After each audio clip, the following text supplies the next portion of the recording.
Hello दोस्तों, कैसे हैं आप सब। आशा करता हूँ ठीक होंगे।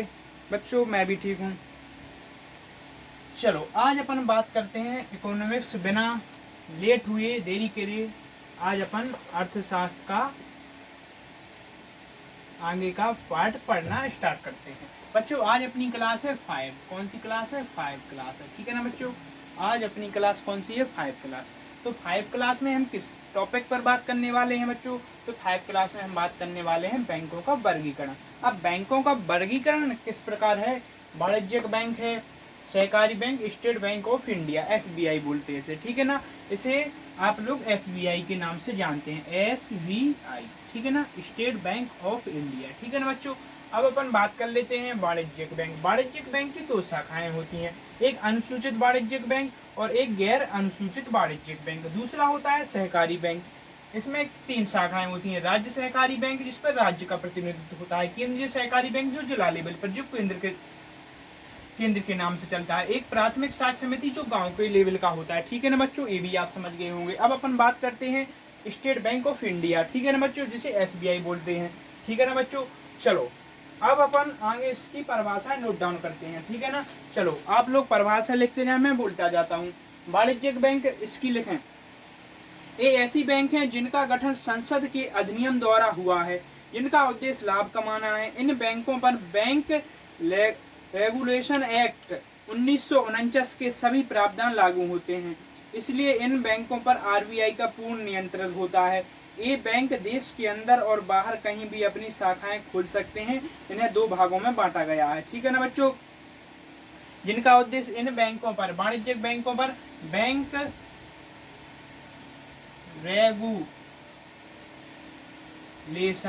रेगुलेशन एक्ट 1949 आपका सभी प्रावधान लागू होते हैं, ठीक है ना बच्चों। ये भी आप लिख सकते हैं, सभी प्रावधान लागू होते हैं, ठीक है ना। जो वाणिज्यिक बैंक है उन पर बैंक रेगुलेशन एक्ट 1949 के सभी प्रावधान लागू होते हैं, ये मोस्ट फैक्ट है, ठीक है ना बच्चों।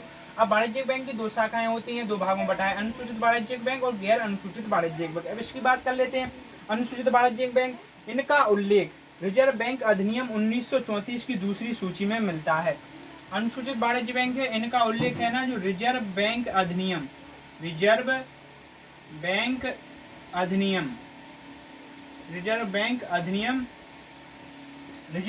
अधिनियम 1934 की दूसरी शाखा में मिलता है।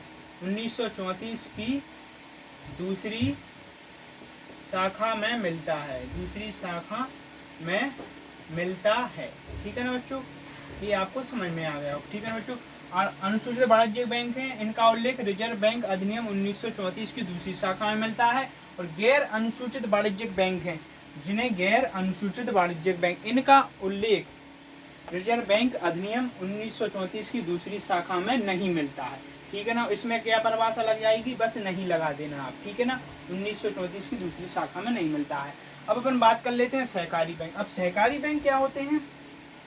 ऐसी बैंक जिनका गठन राज्य सहकारी समिति के द्वारा पंजीकृत होता है। ये सहकारी सिद्धांतों पर कार्य करती हैं, अर्थात किसानों को बहुत कम ब्याज पर ऋण देती हैं। तो सहकारी बैंक है, इनका राज्य के द्वारा प्रावधान गठन होता है, अथवा ये गरीब किसानों को बहुत कम ब्याज पर ऋण देती हैं, वो होती है सहकारी बैंक, ठीक है ना। 3 भागों में डिवाइड कर दिया गया है, राज्य सहकारी बैंक, केंद्रीय, प्राथमिक। और बात कर लेते हैं 1904 में अखिल भारतीय सहकारी साख समिति अधिनियम पारित हुआ और 1919 में इन बैंकों के गठन का अधिकार राज्य सरकारों को दे दिया गया। 1919 और 1904। 1904 में बच्चों क्या हुआ, ये पर पॉइंट नोट डाउन करें। 1904 में अखिल भारतीय सहकारी साख समिति अधिनियम पारित हुआ, ठीक है ना बच्चों। अब 1919 में क्या हुआ? 1919 में इन बैंकों के गठन का अधिकार, कौन? सहकारी बैंकों के गठन का अधिकार 1919 में राज्य सरकारों को दे दिया गया। किसको? राज्य सरकारों को दे दिया गया, ठीक है ना बच्चों, राज्य सरकारों को दे दिया गया 1919 में, ठीक है ना। अब अपन आगे बात करते हैं।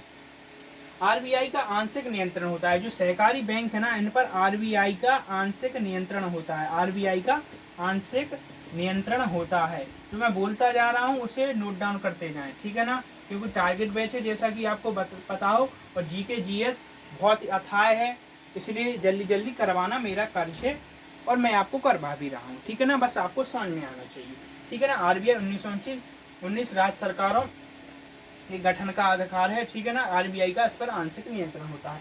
अब आगे बात करते हैं, बैंक किसानों को 18 महीने के लिए ऋण उपलब्ध कराती है। जो सहकारी बैंक है जो सहकारी बैंक है ये किसानों को 18 महीने तक ऋण उपलब्ध कराती है। कितने? जो सहकारी बैंक है ना ये किसानों को 18 महीने तक ऋण उपलब्ध कराती है। ये भी आपको पॉइंट नोट डाउन कर सकते हैं। अब आगे अपन चलते हैं, सहकारी बैंकों को 3 स्तरों पर कार्य करते हैं। जो सहकारी बैंक है जो 3 स्तरों पर कार्य करते हैं, राज्य सहकारी बैंक, केंद्रीय सहकारी बैंक और प्राथमिक सहकारी समिति गांव जिला, ठीक है ना, ये राज्य में हो जाएगा। अब अपन बात करते हैं, इनमें केवल राज्य सहकारी बैंकों को ही रिजर्व बैंक से ऋण लेने का अधिकार होता है। ये 3 शाखाएं हैं, 1 2 3। इनमें केवल राज्य सहकारी बैंक है, इसको ही केवल आरबीआई से ऋण लेने का अधिकार होता है। आरबीआई से ऋण लेने का अधिकार होता है, ठीक है ना बच्चों। ये 3 बैंक है, इनमें केवल राज्य सहकारी बैंक को ही आरबीआई से ऋण लेने का अधिकार होता है, रिजर्व बैंक ऑफ इंडिया, ठीक है ना।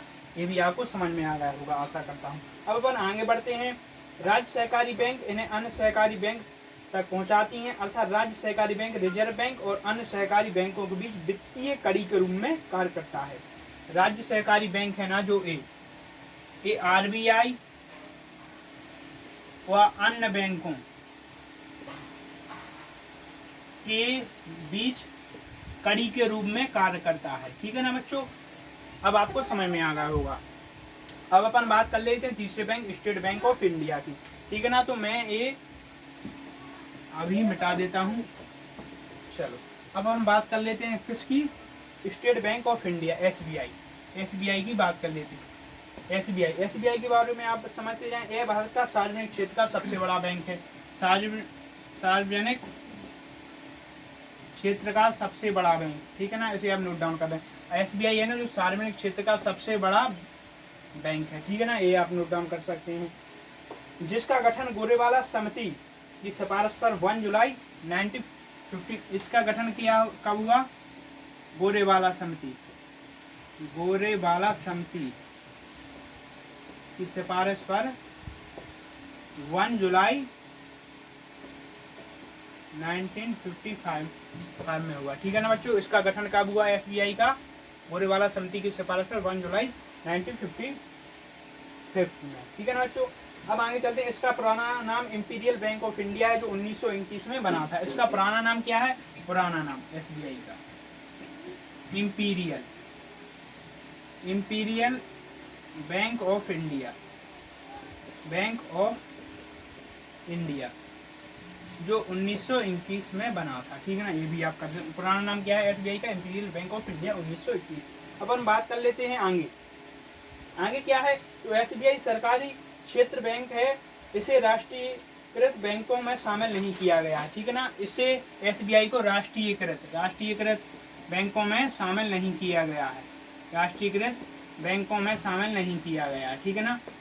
हम जल्दी समझ लें, एसबीआई है ना इसे राष्ट्रीयकृत बैंकों में शामिल नहीं किया गया है। यह सार्वजनिक क्षेत्र का सबसे बड़ा बैंक होता है। गठन गोरेवाला समिति की सिफारिश 1 जुलाई 1955 में हुआ था, ठीक है ना। पुराना नाम क्या है? इंपीरियल बैंक ऑफ इंडिया जो 1921 में गठन हुआ था। आशा करता हूँ आपको समझ में आ गया होगा। अब अपन आगे चलते हैं वर्तमान में। अब अपन आगे चलते हैं, इसके क्या है जो अध्यक्ष हैं वो बदलते रहते, ठीक है ना। इसका मुख्यालय कहाँ है? एसबीआई का मुख्यालय पूछेंगे आपसे, मुख्यालय तो वो है मुंबई। इसका मुख्यालय कहाँ है? एसबीआई का मुंबई है, ठीक है ना। इसकी बात कर लेते हैं।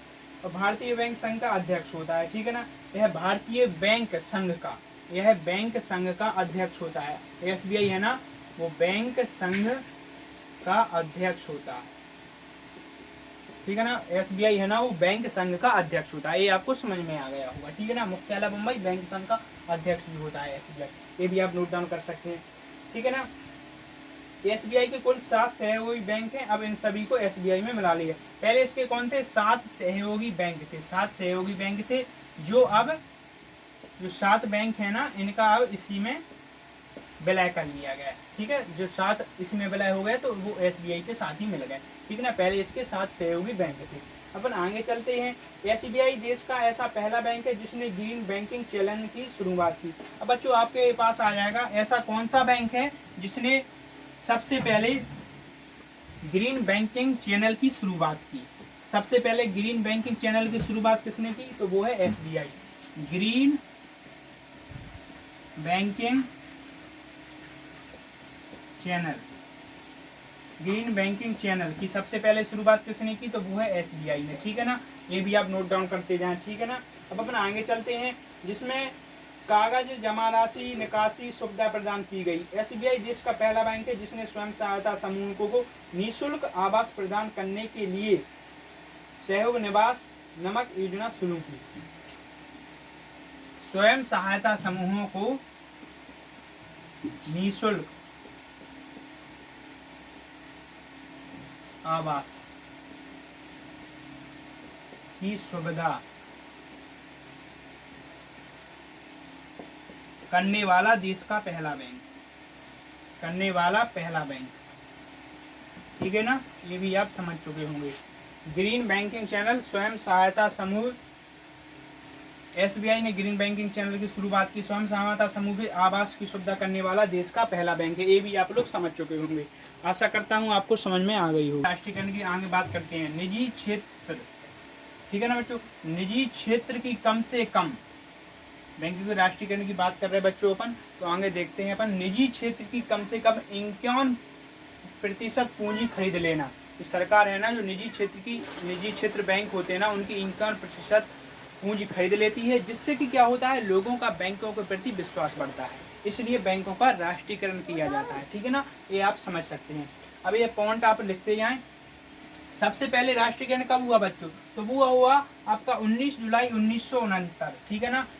तब क्या 14 बैंकों का राष्ट्रीयकरण हुआ था। उनकी कुल जमा पूंजी कितनी थी, वो थी 50 करोड़, ठीक है ना। ये आप समझ सकते हैं, उनकी कुल जमा पूंजी क्या थी, 50 करोड़। फिर दोबारा बैंकों का राष्ट्रीयकरण कब हुआ, वो हुआ आपका 15 अप्रैल 1980, ठीक है ना। 15 अप्रैल 1980 तब 6 बैंकों का राष्ट्रीयकरण हुआ, ठीक है ना। 6 बैंकों का राष्ट्रीयकरण हुआ, उनकी कुल जमा पूंजी कितनी थी बच्चों, 200 करोड़, ठीक है ना। पहले 14 का हुआ था, उनकी कितनी जमा पूंजी थी, 50 करोड़। फिर कितने क्या हुआ, 6 का, तो उनकी कुल जमा पूंजी कितनी थी, 20 करोड़।